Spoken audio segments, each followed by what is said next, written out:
என்னம்மா சொல்லுங்க, என்ன பிரச்சனை உங்களுக்கு? என்னத்த சாமி சொல்கிறது, எல்லாமே பிரச்சனை தான். வாழ்க்கையில் முன்னேறவே முடியலை. என்ன பண்ணுறதுனே தெரில. அதான் உங்களை பார்த்துட்டு போகலான்னு வந்தேன்.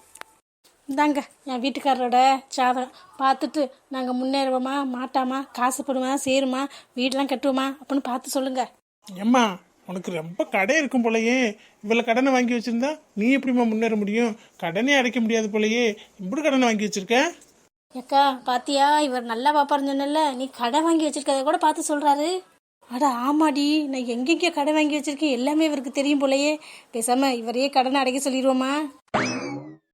ஏம்மா, அங்க என்னம்மா குசு குசுன்னு பேசிக்கிட்டு இருக்க? இல்லை சாமி, நான் கூட என்னமோ ஏதமோ நீங்கள் எப்படி பார்க்குறீங்கன்னு நினச்சேன். பாருங்க, நான் எங்கெங்கே கடை வாங்கி வச்சிருக்கேன் அதெல்லாம் கரெக்டாக சொல்கிறீங்க. இந்த கடனை அடைக்காமல் இருக்கிறதுக்கு ஏதாச்சும் வழி இருக்கா? ஏம்மா, என்னை பார்த்தா எப்படிம்மா தெரியுது? நீ ஜாதகத்தை கொடுக்கறதுக்கு பதிலாக கணக்கு வினக்கு எழுதி வச்சிருக்கே நோட்டு, அதை எடுத்து வந்துட்ட. இதில் வரவு கணக்கே காணுமே, செலவு கணக்கும் கடன் கணக்கும் தானே இருக்கு. அதான் அப்படி சொன்னேன். போமாங்கிட்டு